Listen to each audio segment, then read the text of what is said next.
Nandito na po tayo sa application. Ito yung third step, no, sa inductive Bible study. No, yung first step is about observation. Then second step is sa observation, ang goal natin doon maghahanap, no? So maghahanap tayo, kumbaga mag-investigate. Yung sa interpretation naman is intindihin yung na-investigate natin. At dito naman yon sa application, pagsasabuhay, no? So i-apply na natin. So kaya ito na yung third principle, no? Third step. So kagaya ng sabi natin, kapag nagkamali ka doon sa nagkamali ka sa observation mo, malamang magkakamali ka din sa interpretation mo. At pag nagkamali ka sa interpretation, mali din yung application natin.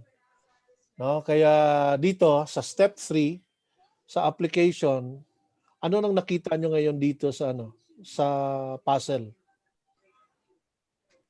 'Di ba sa observation tinitingnan lang niya, no, ng mga caricature. Then pagdating sa interpretation, he began to assemble. Pagdating sa application, tapos na. Yan, na-assemble na. Kaya yung katanungan, ano ba yung tanong sa sa observation? Ano ba yung tanong natin sa observation? What do I see? Okay, what do I see? So, ibig sabihin, no, naghahanap tayo. So, we're looking for 5 things. There are 5 things to look for.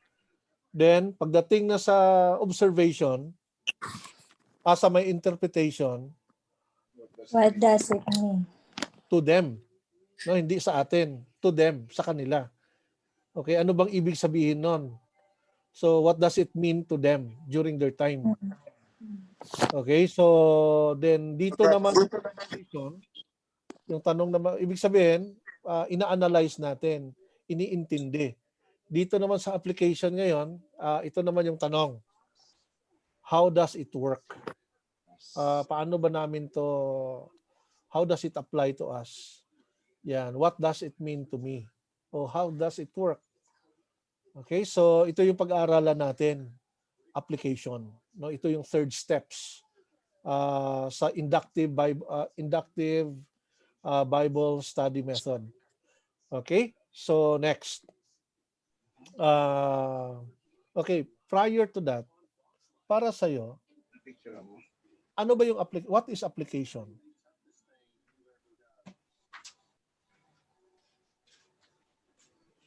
What is application para sa'yo? Hindi nga.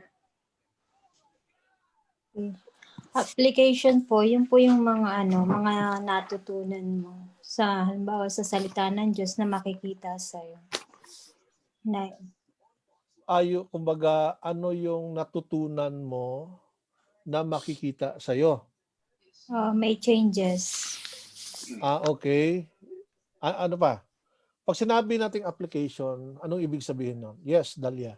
Yung pong application is i-apply mo na po kung ano yung nakita mo at saka kung ano yung na-observe mo po at saka kung ano yung in-interpret mo. I-apply Okay. Okay. So, what else? Yes, si Jeff. Pag sinabi nating application, ano yun? Yung po, yung practice, tsaka yung procedure po kung paano po siya gagawin. Okay, so practice.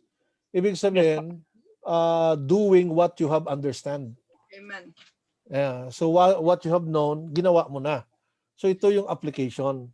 So ngayon, after you interpret, naintindihan mo na ang mensahe ng Diyos. Ngayon, ang tanong doon, i-apply mo na. So paano mo na siya ngayon i-apply sa buhay mo? Paano mo gagawin to?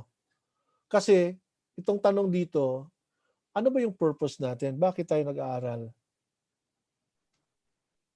Di ba? Usually, kailan ka ba nag-aaral? Pag magpipreach ka. Di ba? Ito naman usually, di ba? Pero tama ba yun? Why do we need to study the Bible? Why are we studying the Bible? Bakit tayo nag-observe, then nag-interpret? Ano ba yung purpose natin? Ano ba yung goal natin? Ikaw, personally, Rick, di ba? Pag mag-aral ka, ano ba yung goal mo? Primary goal. Ang primary goal ko po nito yung yung how will the word kumbaga sana yung paano ito magmamanifest sa akin at kung paano ko siya magaganap actually sa buhay ko. Yung po yung talagang goal ko rito is maunawaan ko yung word and at sa pamuhay ko po siya. Okay. So, yun naman talaga ang primary goal, no? Sa assessment natin, we already discussed it na the primary goal why we study the Bible is to have life change. Amen. No? Ito talaga yung primary goal. Hindi tayo nag-aaral para lang may maituro sa iba. Yes, part bali yun na para may maituro tayo. No? Pero ang pinaka-main primary purpose natin, ang pinaka-main reason bakit tayo nag-aaral ng salita ng Diyos, unang-una, para mabago yung buhay natin. Okay? Kasi pag nabago yung buhay natin at itinuro natin yun sa iba, we can confidently say na ito talaga kasi naranasan mo yung salita ng Diyos. Yan. So kaya mahalaga yung pag-aaral eh. Yung pag-aaral na naintindihan natin, hindi lang sa personal understanding natin, but it based doon sa author's understanding doon sa kanyang sinabi. No? Okay, so ang goal natin primarily is life change. Kaya kailangan nating mag-apply. No? Ang reason bakit tayo mag-apply, kasi nga hindi naman yung knowledge lang eh. Kasi ang dami kong kakilala, galing-galing, pero sa pagdating sa salita ng Diyos, ang daming memory verse. Pero tingnan mong buhay nila, hindi naman nagbabago.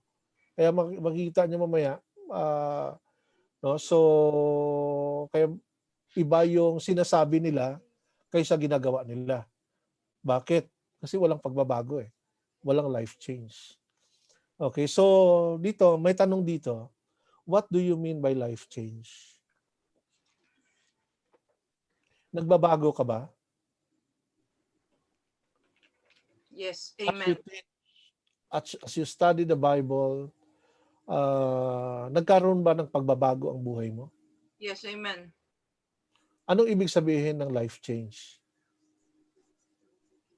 Sa pananalita po, pati sa pagkilos, everything in you. Pag nagbago yung pananalita mo, pagkilos mo, yun na yun, life change na yun.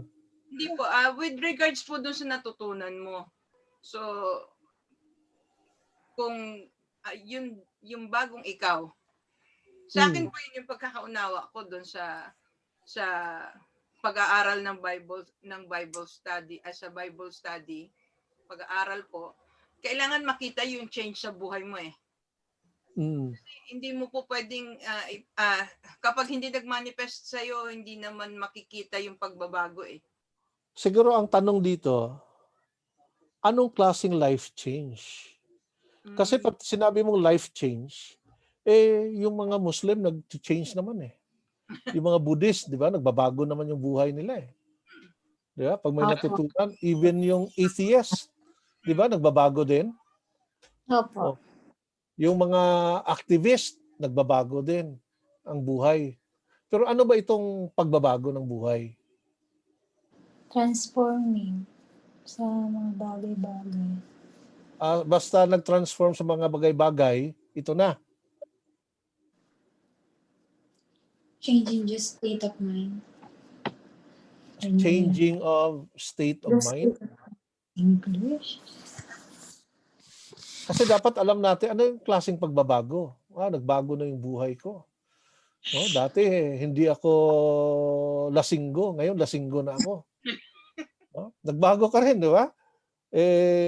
Dati hindi naman ako judgmental eh. Ngayon, naging judgmental ako ngayon, di ba? So, so anong klaseng change to?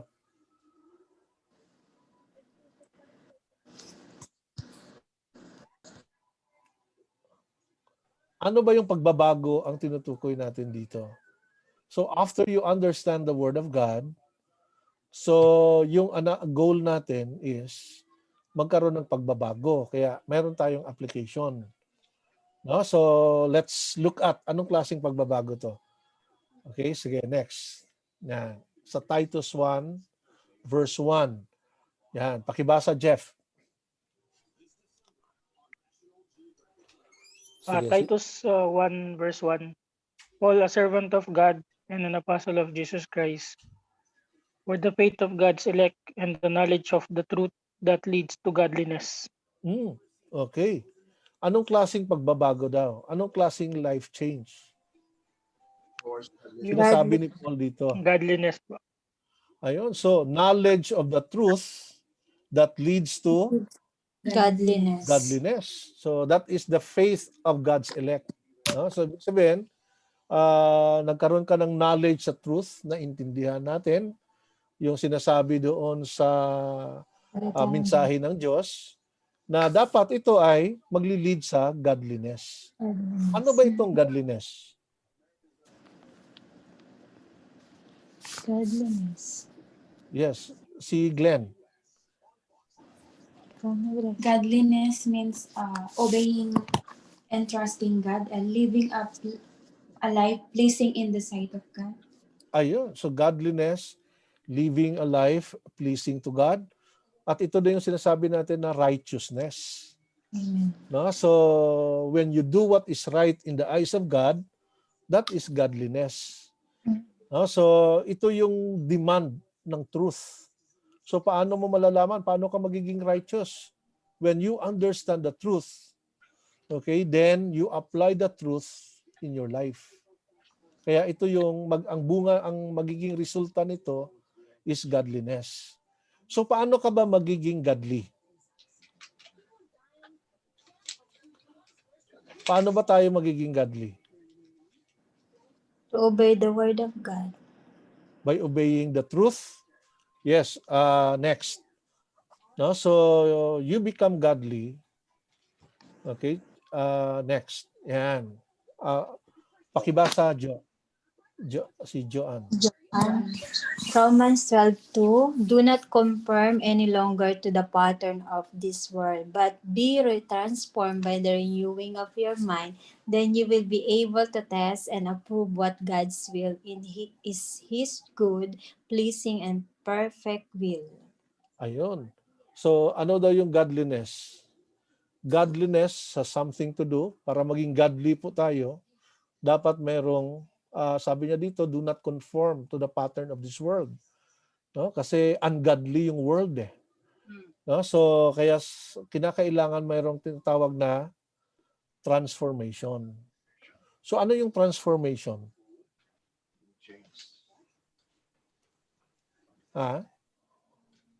Change. Sino sabi change? Okay. So, anong klaseng change ang transformation? By renewing our mind. Yes. Anong klaseng ano yun? Be transformed by the renewing of your mind. Anong ibig sabihin nun? Spiritual transformation. Spiritual, yes, of course. Paul is talking about spiritual transformation. No, pag titingnan natin, ano ba yung transformation ang sinasabi ni Paul dito? 'Di ba? 'Di ba nagpapalit tayo ng damit? Apo. Oh, 'yun. 'Di ba pag nagpalit ka ng damit, nag-change ka? Apo. Kung si Joanne, pag nagpalit ka ng damit, ano nang pangalan mo? Anjo. New Joanne? new clothes. Pero yung name mo, ano? Joanne ka pa rin. Di ba? Yun pa rin po. So, Damit nawala lang yun. yung slides natin. Di ba? So, ibig sabihin, ano lang, pinalitan mo lang yung damit mo, pero Opo. ikaw pa rin yun. So, ano pala yung transformation? Yung word, no, ang transformation is from the Greek word metamorphosis. Or dito hinango yung English word na metamorphosis. Ito nga. Ano pala yung change ng metamorphosis? Anong klaseng change yan? Iba kaysa sa dati. Iba kaysa sa dati. Okay? Ano pa? Meron tayong tinatawag na reformation at saka transformation. Ang reformation, anong change yun? Na-reform ka. Di ba? Mm-mm. So, na-reform ka, kunyari, nagpa-facelift ka, Apo, nagkaroon No? lang ng pagbabago. nagpakaroon lang ng pagbabago, pero ikaw pa rin yun. Yes po. Pero ano pala to metamorphosis? Di ba yung example natin doon? Saan na yung slides natin? Yung butterfly. Di ba? Ano yung change ng butterfly? Na-change Ano yung po yung niya, na-change po yung identity. Na-change yung identity. Okay, it is a kind of change na from one form to another form. Amen. Diba? Egg siya, then naging uod, then later on, naging butterfly, nandun siya sa cocoon, then later on, naging butterfly siya. So, ibig sabihin, nagkaroon ng pagbabago. Like for example, another example natin dito ng metamorphosis, yung manok. Diba? Paglabas niya, hindi naman niya manok agad eh. Itlog. Itlog muna. Diba? Pero yung itlog, after siya naging itlog, pag napisa na yon, nag-change na siya into chicken. Di ba? So, ibig sabihin, mayroon ka bang nakitang manok bumalik sa itlog? Meron ba? Wala po. Pwede ba bumalik yung butterfly sa uod? Hindi pwede, di ba? So, yung transformation, progressively, you are transforming according to the image and likeness of God. Amen. No? So ganun din yung ganun din yung manok eh.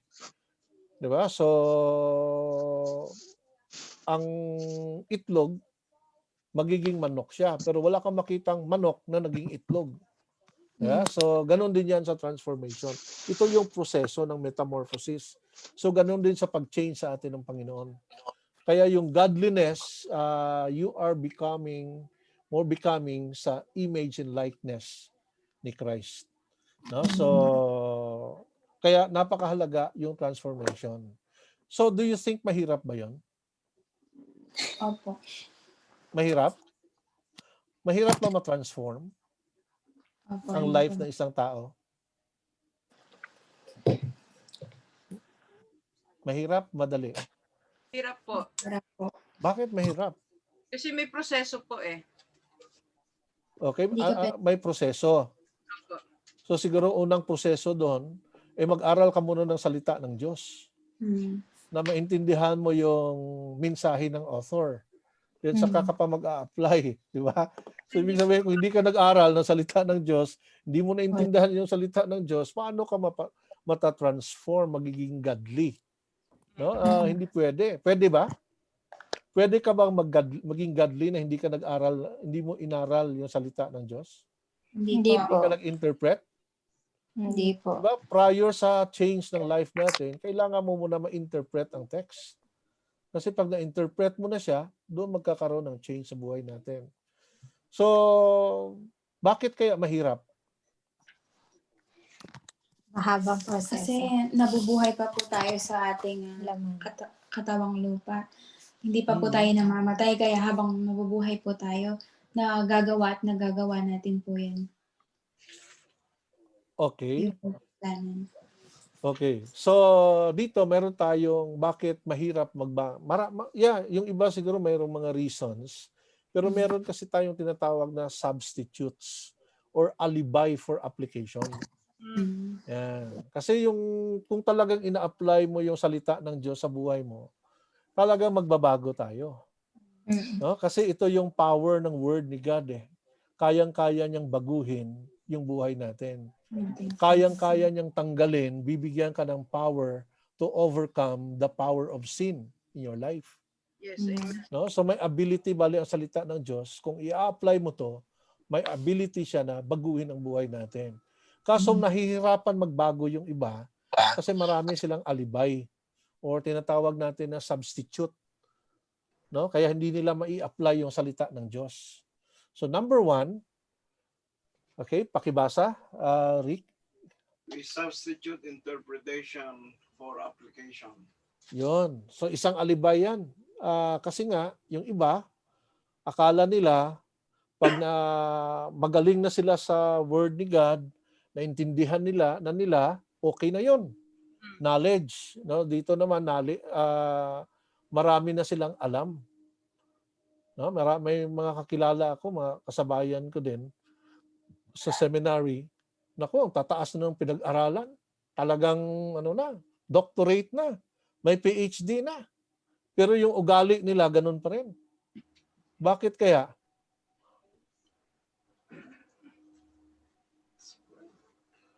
Pag marami na ba, mataas na yung pinag-aralan niya sa Biblia, Right. ano na ba? Ano na ba yon na nagbago na ang buhay niya? Hindi po. Hindi rin, di ba? Sometimes yung knowledge natin, nagpa-puff up pa yung pride doon. Mas nagiging judgmental pa. Mas nagiging, pa tayo. No, in fact, mas nagfo-fall pa into temptation. Madaling mag-fall sa temptation kung hanggang knowledge lang. Kasi nga akala nila, pag marami na silang alam, nagbago na sila. So hindi. Yung pagbabago kasi transformation yun . No? Transformation from ungodliness to godliness. Transformation from unrighteousness to righteousness. So ito yung transformation from man pleaser to God pleaser. So ito naman yung bunga ng application. So kaya maraming alibay yung iba kasi mataas na yung pinag-aralan nila. Akala nila nagbago na sila. Then number 2, pangalawa, another alibay, bakit mahirap magbago? Okay. Pakibasa, Mark.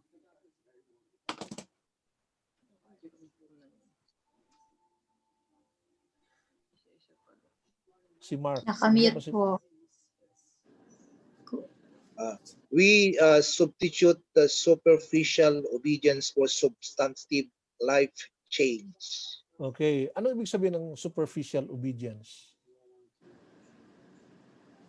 Mark. False humility. False humility.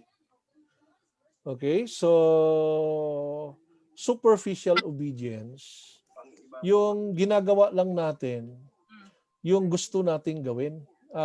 Binabago lang natin, sinusunod lang natin, superficial . Ibig sabihin, like for example, ito, Ephesians 4:25. Therefore, each of you must put off falsehood and speak truthfully to his neighbor, for we are all members of one body. Yan. So, speak truthfully to his neighbor. So, sometimes we only speak honestly on ourselves . No, superficial obedience, pag sinabi mong sinusunod mo lang yung mga gusto mo. Pag nag-fit in sa gusto mo, yon, okay sa'yo yon.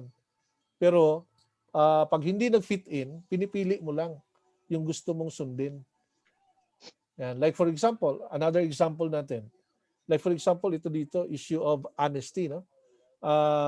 Another example is yung superficial obedience. Like for example, do you love God? Mahal mo ba ang Diyos? Amen. Yes, madaling sabihin, yes, I love the Lord. How about your neighbor? Do you love your neighbor? Sino yung neighbor? Di ba yung enemy? Apo. Di ba? Wag na muna yon kasi may pa ko doon . May utang pa sa akin yun . Di ba? So, ibig sabihin, pinipili lang natin. So, hindi talaga magbabago yung tao kapag pipiliin mo lang. No? So then number 3, another substitute is number 3. Ito, rationalization for repentance. Yan. We substitute rationalization. Ano yung rationalization? Sabi dito, the moment truth gets too close, too convicting, an alarms goes off, we start to defend ourselves. Anong ibig sabihin nun?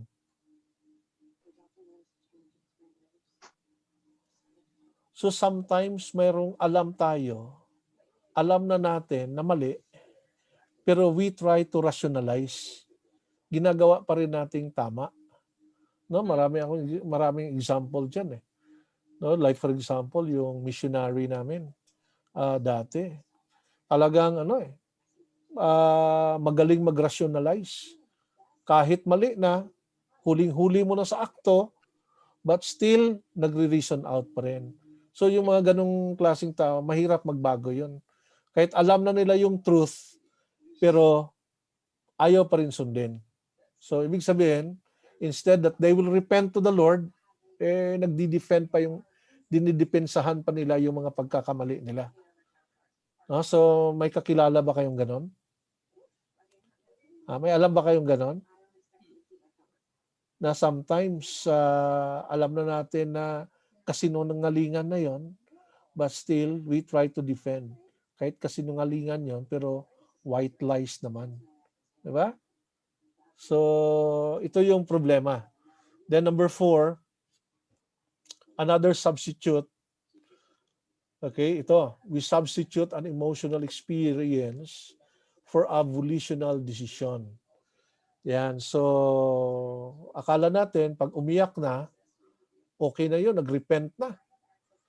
Okay, so, yung repentance, yung totoong repentance, hindi lang na iyan by emotional experience. They need to decide.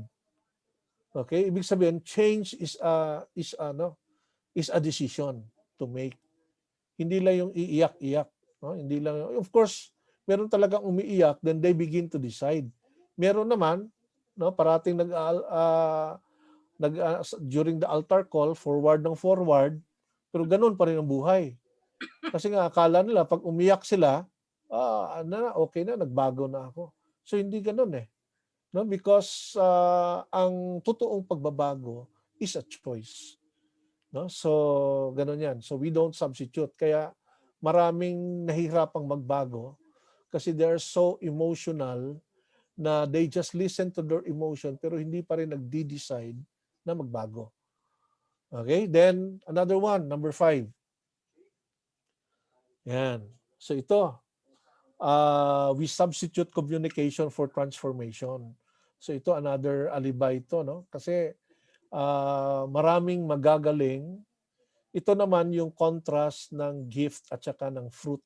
Alam niyo bang difference ng gift at saka fruit? Diba? Fruit of the Spirit at saka gift of the Spirit.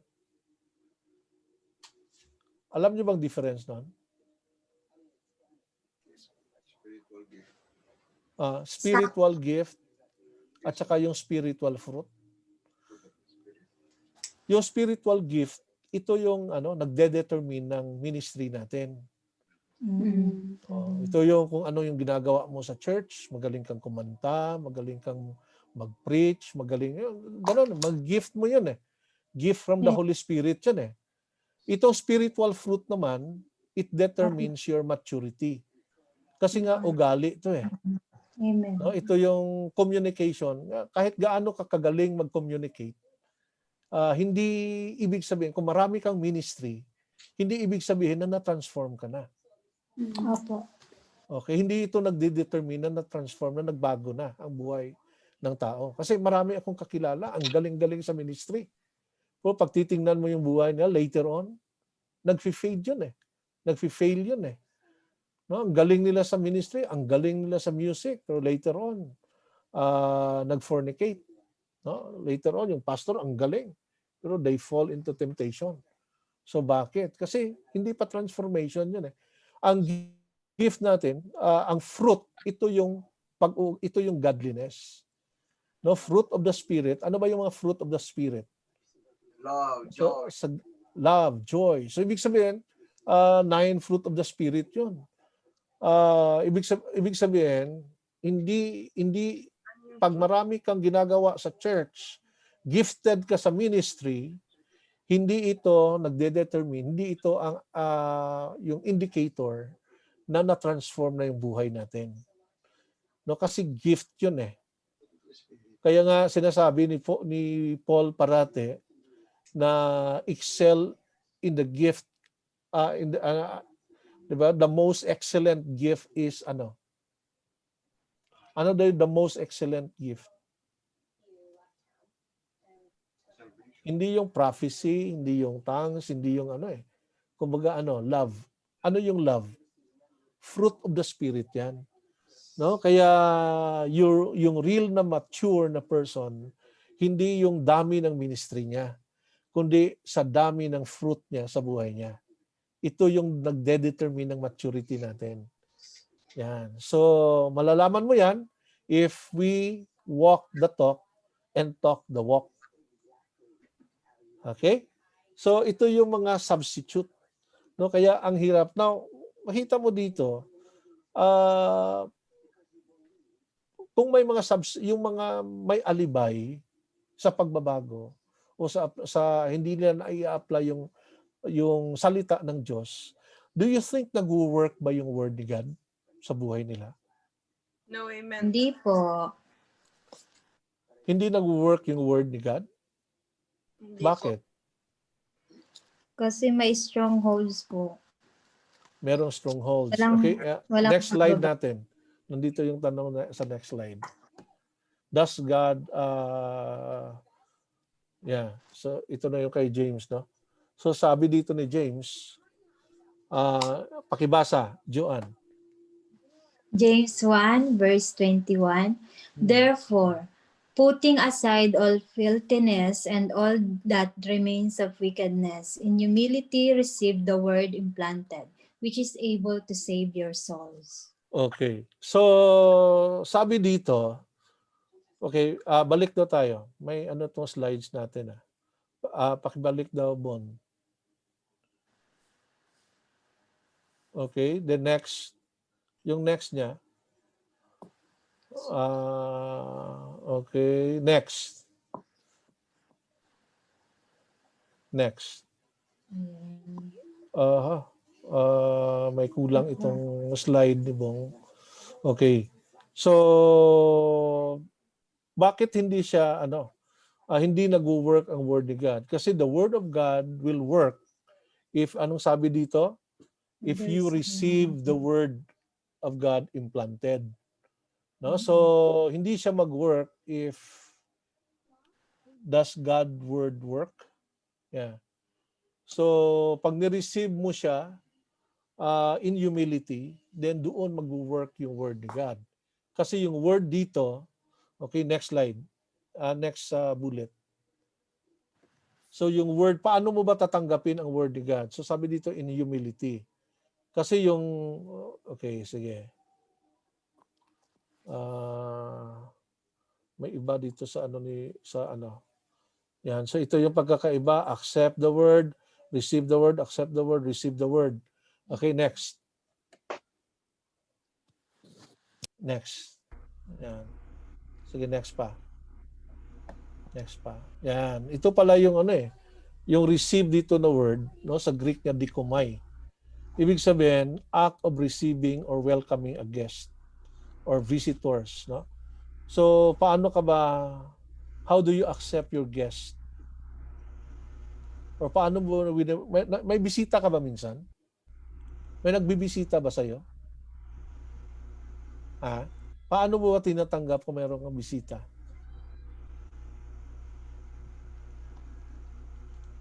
Paano mo ba tinatanggap yung bisita mo? Napatuloy. Pinapatuloy. Then, pagkatapos, pinapaalis din. Okay.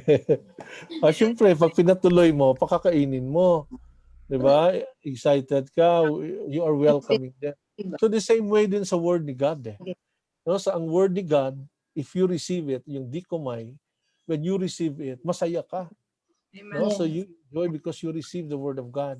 So ganun bali yung the word of God will work the moment you receive it in humility. Okay? So ganun yon. Okay, next. Next natin. Ito yata yung ginahanap mo, Kois. Nga. So dapat yan sa una yan eh. So mali Tapos yung ito. arrangement. Yan. So kung gusto talaga natin magbago, merong 4 steps in application. If we really want to apply the text, the first principle is know, relate, meditate, and practice. So step by step to. So ano ba itong know? Okay, first step is know. Ano ba dapat alamin natin? First, okay, text. We should know the text. Yan. Dapat alamin muna natin, maintindihan natin, no? Para sabi nga dito sa 2 Timothy, pakibasa Glenn. Si Glenn. Nandiyan pa si Do Glenn? your, sige po. Do your best to present yourself to God as one approved, a workman who does not need to be ashamed, and who correctly handles the word of truth. Yan. So ito yung demand ng Diyos eh. Na kung saan we need to present ourselves, we need to be an approved workman, and correct yung pag-handle natin ng salita ng Diyos. So paano mo makakorek yung pag-handle ng salita ng Diyos? We should know the text based on the author's idea for his original audience. Yan. So alam na natin to, interpretation to. Then after you interpret, after knowing the text, next, anong gawin natin? We should know, okay, next. Yan. Yan. Kasi ito yung principle eh. After knowing the text, malaman mo yung one true correct application, interpretation. Kasi isa lang yung interpretation, but maraming application. Okay, ulitin ko uli. Kasi nami-mislead ditong iba eh. Ang interpretation isa lang. Kasi ang meaning nun sa author. Pero yung application niya sa ating panahon, marami. Kasi nga magdi-derive tayo ng principle eh. No? So next slide. Next. Yan. So magdi-derive tayo ngayon. Kasi nga ang Bible is ancient text. Ngayon, paano mo ipapaintindi tong ancient text sa modern audience? Ito yung homiletics, yung modern audience. Pero dapat maintindihan mo muna at ma-apply mo muna sa buhay mo. Okay? Next. So, application sa atin muna yon. Exegetical investigation then will lead us, ito yung basis ng homiletical presentation. Preaching na to. No? Kaya yung hindi ka pwede mag-preach. Ito yung ito yung napapansin ko sa ibang mga preachers. Meron silang homily pero wala silang exegesis. Pwede ka ba magkaroon ng homily na wala kang exegesis?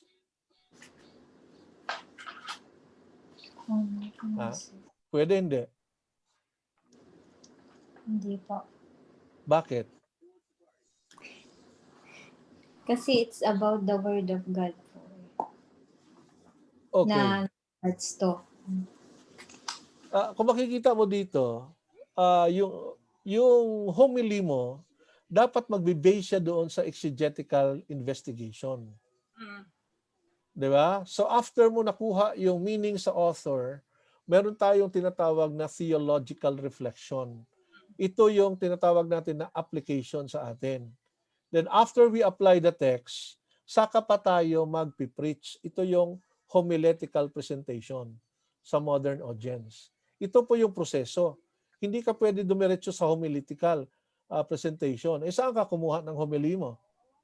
Di ba? So dapat doon sa inexegete natin. Yan, from the Word of God. Yan. Okay, next. Next. Next slide. Yan. Okay? So, after knowing the text, ito yung isang ano natin dito. We need to derive the principle from your interpretation, which is, ito yung tinatawag natin na universal truth. No, from balik ka dito sa first una, 'di ba? Mayroon tayong tinatawag paano natin makuha yung idea ni God. Yung tinatawag natin yung idea ni God noon at ngayon, hanggang ngayon. Ito yung tinatawag na timeless truth. No, i-explain ko yan mamaya. Kasi ito yung galing ka sa pag-aaral ng salita ng Diyos, interpretation yon, naintindihan mo na. Nakuha mo na ano yung ibig sabihin ng writer. Okay, then mali itong arrow dito. Then doon ka ngayon magdi-derive from your interpretation, madi-derive mo ngayon dyan yung universal principle or God's idea para sa noon hanggang ngayon. Then saka mo pa siya ma-preach. Kasi ito yung task natin eh. Kasi karamihan sa atin, wala nang interpretation. Diretso na kaagad sa homiletical idea. No? So, mali po yun. Kasi dapat yung message natin manggagaling talaga sa Biblia. Kaya kailangan mo na natin mag-interpret. Then, pag nakuha mo na na-interpret mo na, ito ngayon, gagawa ka ngayon ng principle from your interpretation. Yun ang tinatawag natin na God's message then and now. No, noon hanggang ngayon. Hindi nagbabago 'yon kasi universal 'yon. Okay, then yun ang ating ipipreach. Okay, next. Bigyan ko kayong example. Sige, next slide. Yan. So timeless truth. Like for example, next. Like for example, ito. Pakibasa daw Noel. Si Noel. Yes po. A king's wrath is like the roar of a lion. He who angers him forfeits his life. Okay. Forfeits. So, if we try to interpret this, ito madali lang to kasi Proverbs eh. No, ano bang ibig sabihin ng writer dito?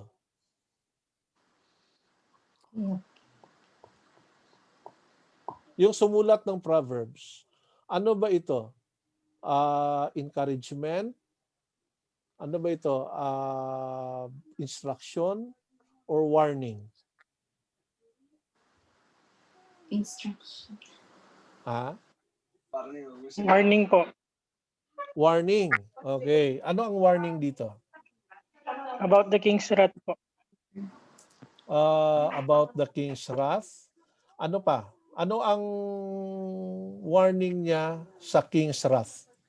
Galitin yung... Kasi mamamatay ka, pwede ka mo. Angers him to his life. It talks about ano? The roaring lion. About the roaring lion. It's about your... Yung mag-anger, Anger. Okay, ano ang warning niya dito? Anong warning dito? Huwag daw pong galitin yung hari. Ayun. Okay. Next. Ano natin? Next. Yan. So, ibig sabihin, wag galitin ang hari. Or else. mamamatay So, ka. sinasabi dito, okay, next. Sige. Do not Okay, anger. so ang message niya dito, do not, okay, sandali lang. Balik muna. Dito lang sa do not anger the king. Yan. So ang message dito, if you're going to interpret it, it is a warning not to anger the king. No, huwag mong galitin ang hari. No, because sabi niya dito, ang wrath niya is like the roar of a paggalit siya, like a roar of a lion. Then he can forfeit your life. No, ito yung sinasabi niya, kaya ito warning ito.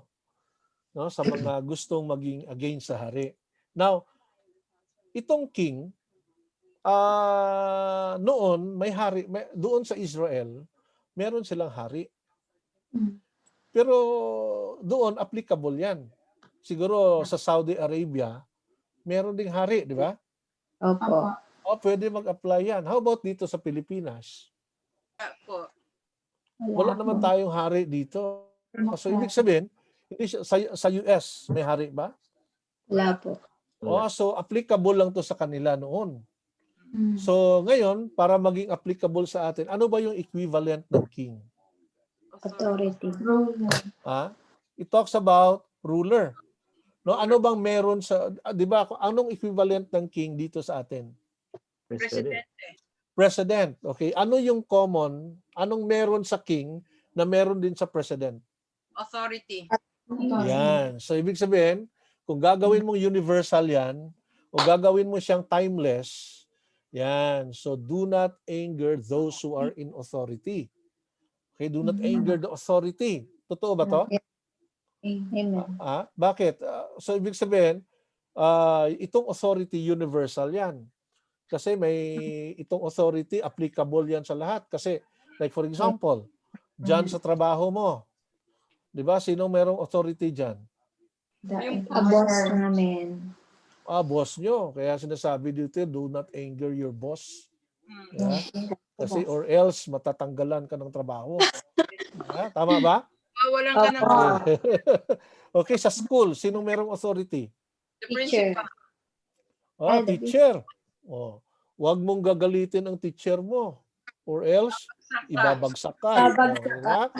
Delikado talaga. Kaya ito na principle, universal na siya. Pero kung sabihin mo lang the king, limited yon. Sa kanila yon noon. Pero kung gagawin mo ngayon yung principle sa atin, ito yung authority, yung common. Yan. Okay. So, nakuha natin? Yes.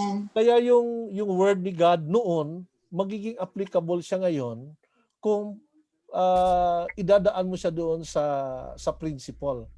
Hahanapin mo ngayon yung principle. Kaya mahalaga muna, alamin mo muna anong ibig sabihin noon para ma-derive mo yung principle. Kasi dito ka magpipreach eh. Yan. So, yung principle ngayon, i-check natin yung principle. Isang ang rule sa principle, it should correlate with the general teaching of the scripture.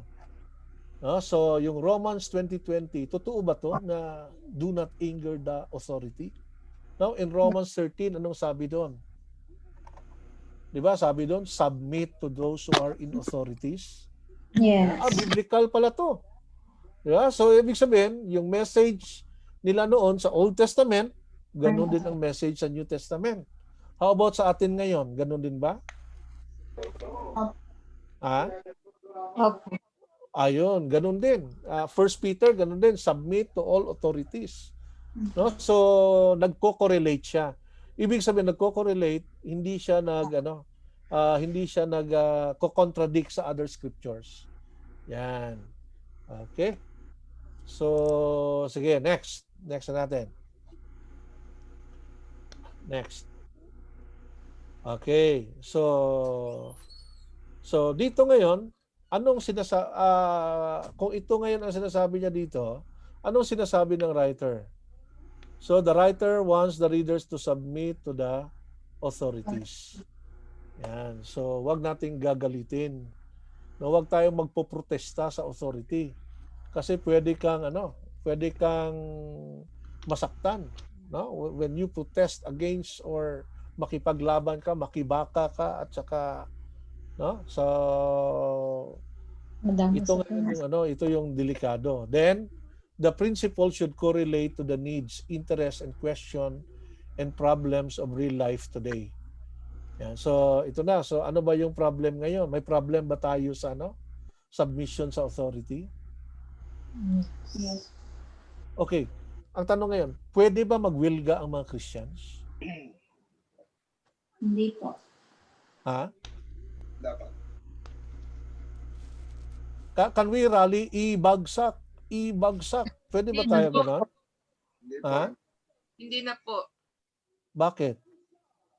Kasi we're not conforming any longer to the pattern of the world. Kasi sabi ni Paul dito nga submit to the authorities. Now, pag titingnan mo yung context ni Paul, ano ba yung ginagawa ng authority sa mga Christians during that time nung sinabi yan ni Paul?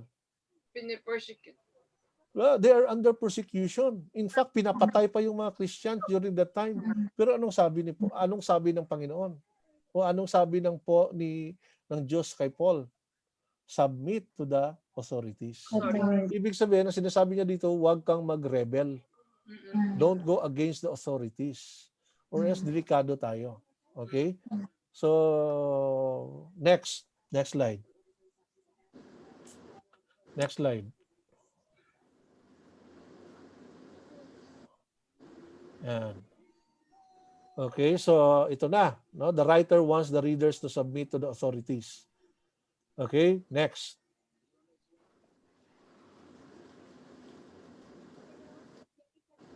Next. Nasa baba, Kois. Number 3. Principles should indicate the course of action. Okay, number 3. Ito na, akala ko number 2 pa rin yan. Principles should indicate a course of action. So, dapat i-apply natin, how do I submit to the authorities? Yan. So, how can I submit? So, application na yan. So, ito yung word ni God, do not anger.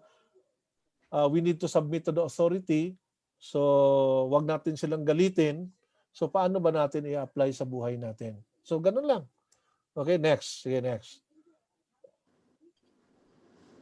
Meron akong ginawa dito sa ano eh. So, kaya dito, interpretation, yung first ano natin, ang exegetical idea based on the writer, ang interpretation niya is, okay, paki-display.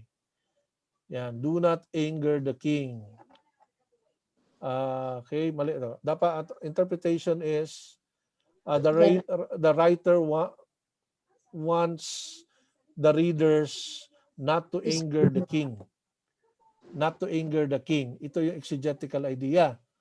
Okay, yung theological idea, naka-center na siya kay God. God wants every believer to submit to the authorities. Then homiletical idea, na ang change siya, God wants us to submit to our authorities. Then, meron ako dito. Sige, next. Yan. So, if you are going to preach it, ito na ngayon yung maging outline mo. Why we should submit to the authorities. Okay? First, because the anger of those authority is threatening and fearful. Kaya, in-example niya itong lion eh. Ano ba yung roar ng lion? Pag ang lion nag-roar, tinitreaten ka. Di ba? Then, pangalawa, because he who angers the authority will endanger his life. Tama ba? So, it will forfeit his life. So, ibig sabihin, hindi ka lumabas doon sa text. Ganun pa rin. No? So, the same principle lang ang ina-apply natin. So, pwede mo siya gawin in the form of question or pwede mo siya gawin in the form of statement. Yan. So, God wants us to submit to authority.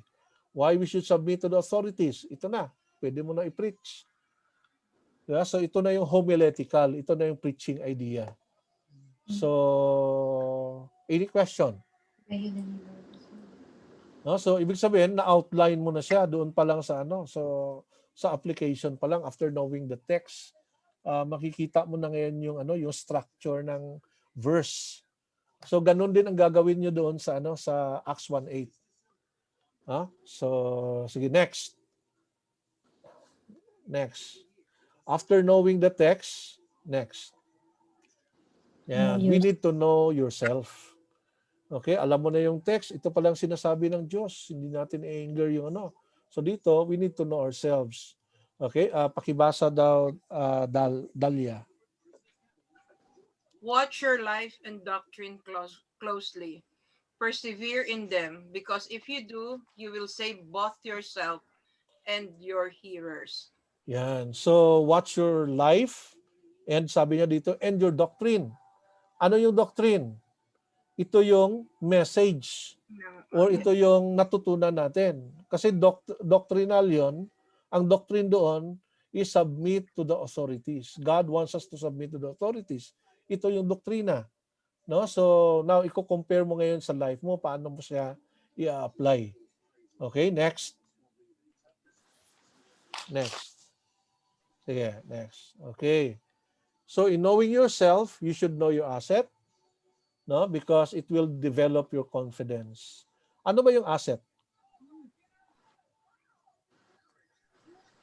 Ano ba yung asset? Know your assets. May assets ka ba? Yung pag-aari. Pag-aari mo, yung nandyan sa'yo. So knowing your assets, ibig sabihin, know your strength. Yung Diba? kakaya. Yung kakayahan mo, yung strength mo. Bakit? Because after knowing your assets, it will develop your confidence.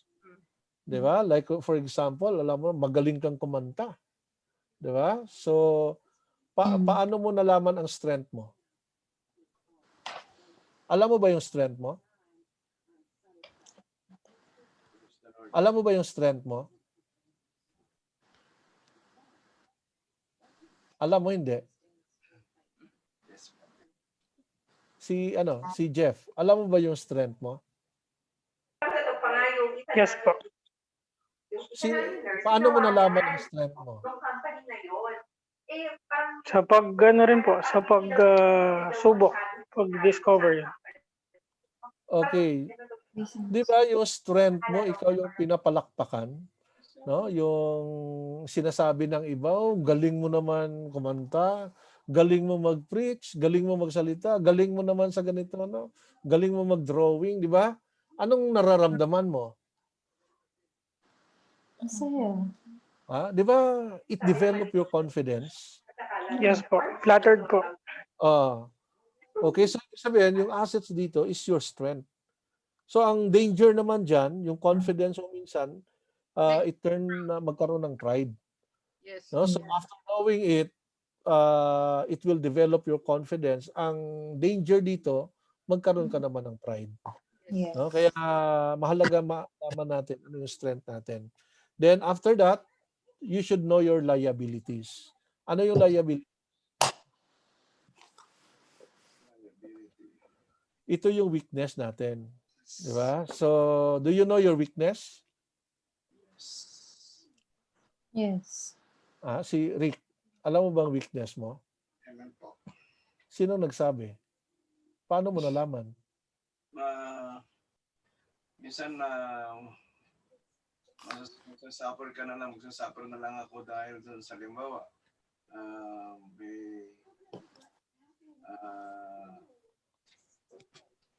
Yung weakness ko po is somehow. Paano mo nalaman yung weakness mo? Sometimes I feel magkakaroon ako ng failure dahil doon sa weakness ko. Doon ko siya nare-realize, Okay, sino ang nagsasabi ng weakness mo? Nakakakita. Yung nakakakita, di ba? Usually, yung weakness natin, nalalaman natin because of those people around us na close sa atin. Di ba? Yung nagkikriticize sa'yo parate. Nakaranas ba kayo na may nagkikriticize sa'yo? Di ba doon natin nalalaman yung weakness natin? Kaya nga dito importante after knowing the truth, no, para magbago tayo, dapat alam natin yung strength at weakness natin Kasi doon magsisimula yung pagbabago sa buhay natin. Pero kasi if you just deny yung strength and weaknesses natin, hindi natin malalaman kung saan mo i-apply ang salita ng Diyos. No? So dito sa weakness natin, sabi nga dito, it will develop your faith. No, bakit? Because when you know you are weak, there you begin to depend on the Lord. No, doon ka magtitiwala sa Diyos. Doon mas lalakas yung pananampalataya natin. Okay, so knowing yourself is very important for change. Then after that, you need to relate. No, after knowing the text, knowing yourself, you need to relate the text. Okay, pakibasa Noel, Brad Noel.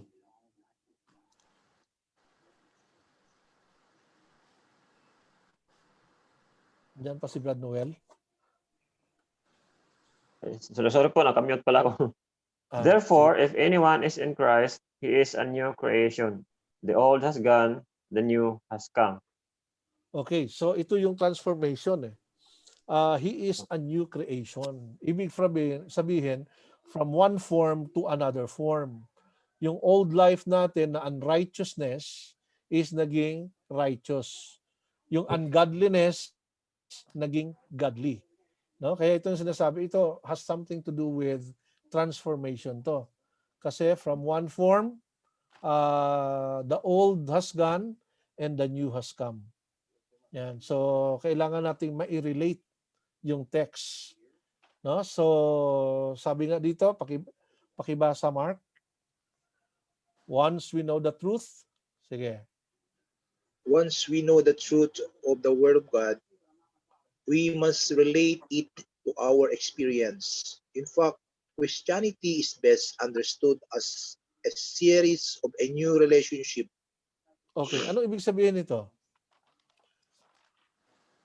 After knowing the truth of the Word of God, we must relate it to our experience. Paano mo ba malalaman na nagbago ka na?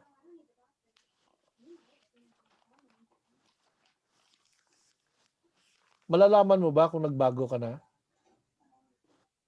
Opo. Paano mo malalaman na may pagbabago ka na?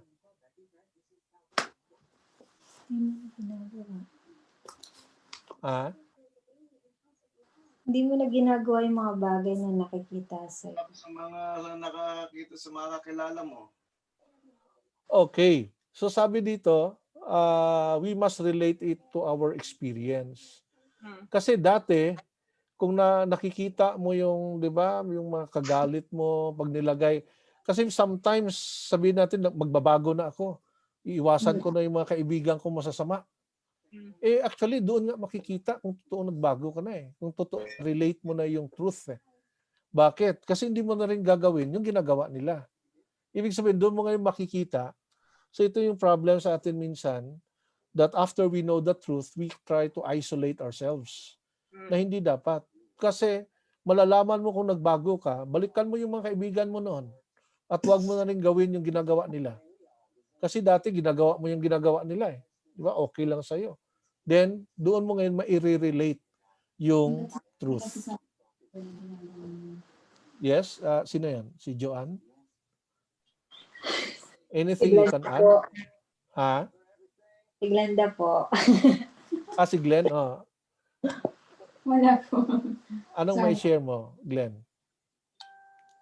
About po dito, Mm-hmm. relate it to our experience. Hindi ka na po babalik sa dating kagawian. Kung ayaw mo po na ibig sabihin, umiiwas ka na doon sa mga unrighteousness. No? So kung dati yung goal mo is to please your friends, this time after God changed your life, after knowing the truth, your goal now is how to please God. Huh? Yes, amen. Okay. So next, we need to relate the text sa buhay natin.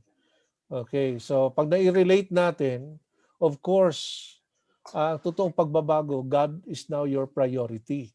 Amen. God is now your friend. Huh? And dito, ang enemy mo, sino na? No, the devil will become your enemy. Yes. Satan's work will become your enemy. Then yung sin, you begin to hate your sin. Yes, So ang totoong nagbago, talagang hindi na niya i-compromise yung sarili niya sa kasalanan. No, you will begin to hate sin and you are going to avoid worldliness. Okay? Hindi yun i-avoid mo yung world ha, yung worldliness. Ano yung worldliness? No, yung wickedness. Yung ginagawa ng mundo na hindi sang-ayon sa kagustuhan ng Diyos. Kasi yung iba talagang hindi ayaw ko nang maging worldly. No? Kaya pati yung upuan dapat hindi gawa ng mga worldly person. Hindi po ganoon 'yon. No? Kasi nandito pa tayo sa world. No? We cannot avoid them. Ma-avoid lang natin yung karakter ng world. Yan. Okay, next. So, ibig sabihin, you know that you already relate the text sa buhay mo if Christ now become the center of your life. No, na kung saan dito, kung si Christ ang center, no, sa family mo nakikita si Christ. No, even sa church, no, even sa workplaces mo, even sa community. No? So minsan kasi yung iba pag nandun sa church, Christian siya. Pero pagdating sa work, nako, nawala na. No? So dapat Christ is the center. Meron nga akong isang may yung isang bata, anak ng pastor. Nagtaka yung mga leaders sa church. Bakit parating ayaw ng bata umuwi sa bahay nila? Gusto niya doon lang sila sa church. Kasi sabi niya, yung father ko kasi mabait siya pag nandito sa church eh. Kaya gusto ko dito sa church. Kasi pag sa bahay siya, parati kong pinapagalitan. No, dito sa church, talagang mabait ang father. Ibig sabihin, magkaroon tayo ng integrity na hindi lang tayo sa church, kundi pati sa community, pati sa trabaho natin, sa pamilya natin. So, kahit saan tayo ilagay, no, nakikita si Christ sa buhay natin. Yan. So, next. Yan. So, kasi sabi nga niya, then next is meditate. No, sabi dito sa Psalms chapter 1 verses 1 to 2, pakibasa Glenn. Amen. Blessed is the man who does not walk in the counsel of the wicked, or stand in the way of the sinners, or sit in the seat of mockers. But his delight is in the law of the Lord, and on his law he meditates day and night. Ayun. So, ibig sabihin, after knowing the truth, you need to relate it to your experience. Then, next is you need to meditate, no, the truth of God's word. Okay, next. Another verse, Joshua 1:8. Next. Okay. Pakibasa si Noel. Do not let this book of the law depart from your mouth. Meditate on it day and night, so that you may be careful to do everything written in it. Then you will be prosperous. Okay, and successful. So, yung word na meditate dito, napakahalaga. No, anong ibang ibig sabihin ng meditate? So, sinabi dun sa Psalms, meditate on the word of God. Dito, meditate on it day and night. Pag sinabi nating meditate, anong ibig sabihin nito? Si Mark. Nandiyan pa si Mark. Ano bang ibig sabihin ng meditate?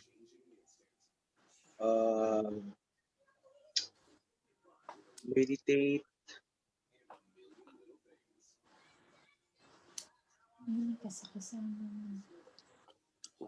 Okay, anybody?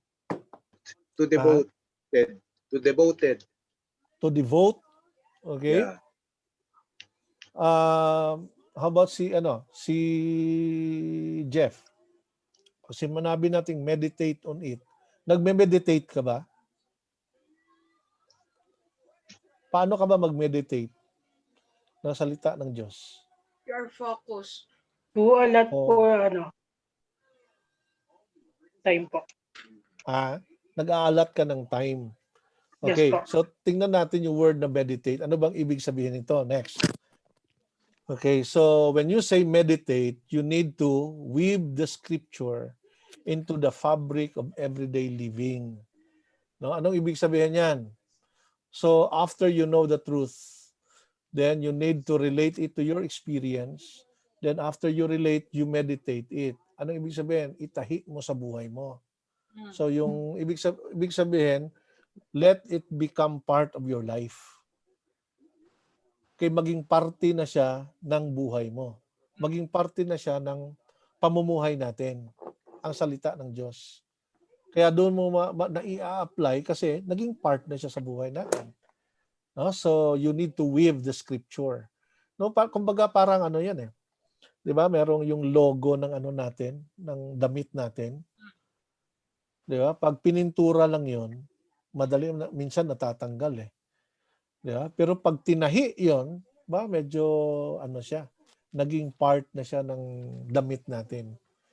Yan. So napakahalaga po noon when we apply the word of God, dapat maging part na siya ng buhay natin. The next, okay? So Yan. So next is i-practice na natin. Dahil naging part na siya, dapat gawin natin to. Yeah, so kasi nandun na nga, na-meditate na nga, naging part na, hindi naman nakikita sa'yo, dapat gawin mo. No? Kaya kasi yung pagbabago, sabi nga natin is intentional 'yan. Hindi yan na kung kailan lang mangyari. Sige lang, darating ang panahon, magbabago din 'yan. Diba? Hindi lang yan based sa feelings. Kumbaga kailangan gawin natin. Kaya nga sabi dito, make a decision to change. We need to set a smart objective. No, na dapat yung mga principles na natutunan natin ay maggawa ka ng decision. Then it should be smart, no? Specific, measurable, achievable, relevant, and time-bound. Then number 2, okay, then we need to come up with a plan. So kung gusto mo magbago, hindi lang if you are going to make a decision to change, dapat planuhin. No, hindi naman kasi mangyayari yung pagbabago kung wala kang plano. No, so siguro mag-journal tayo. No, mag-set ka ng date, mag-set ka ng time. Then allow somebody na mag-follow up or i-follow up mo parati. No, kung dati ang struggle, ito yung struggle mo, nag-struggle ka sa finances, no, o sa kasinungalingan, na minsan hindi mo maiwasan na meron ka mga weaknesses, kaya maganda yun, i-record mo, planuhin para talaga magkaroon ng pagbabago sa buhay natin. Okay, next. Okay, step 4 ito, practice. Mali itong nakasulat. Okay, pakibasa Sister Dalia. Yeah. Do you not know that in a race all the runners run, but only one gets the prize? Run in such a way as you get the prize, to get the prize. Yeah. So this is an illustration ni Paul no, yung runner. 'Di ba? Mayroon siyang goal, yung runner. 'Di ba? Ano ba yung goal ng runner? To finish the race. To finish the race and to win. Yes. No, and get the prize. So tayo din sa pag-aaral natin, meron din tayong goal. Yung goal natin is ano? Ano ba yung goal mo sa pag-aaral ng salita ng Diyos? To be transformed. To be transformed, life change, na magbabago. Magbabago tayo according sa image and likeness ni Christ. Kaya nga sabi ni Howard Hendricks dito, let's read together. Lahat-lahat tayo, basahin natin. The word of God experience is the word of God enjoyed. Yan. Kaya mag-i-enjoy ka palalo sa pag-aaral mo o sa pag-preach because you experience the word of God. So when you experience the word of God, doon magkakaroon ng pagbabago ang buhay natin. Amen. Okay? So ganun kahalaga yung application. Amen. Any question? Any question? Yan. So ito yung learn and be effective. Okay? Aware tayo. Then we need to become conscious. And finally, we need to be trained. No? So act. May dito si Bong. Okay. So any questions sa application? So ganun ang gawin natin, no, sa ating workshop. Yung workshop nyo, mayroon kayong observation question. Then, 'di ba, may naka-assign sa inyo 30 questions. Then after that, sagutin niyo yung tanong. No, i-interpret niyo yung mga mga data na nag-gather nyo. Ano ba talaga 'yon based sa author? Ano ba talaga ang pinaka nyo dito? Yung interpretation. Ano bang ibig sabihin nito ng original author sa kanyang original audience. Then after that, i-apply nyo, no, yung text using the 4 steps. No? Ano bang ibig sabihin ng text? Then gagawa kayo ng principle. Then after that, how are you going to relate? How are you going to meditate? Then ano yung principle na dapat itatahi mo sa buhay mo? Then paano mo ito ma-practice? Okay? So thank you so much. This is the end of IBSM, yung na-lecture po namin. Any questions?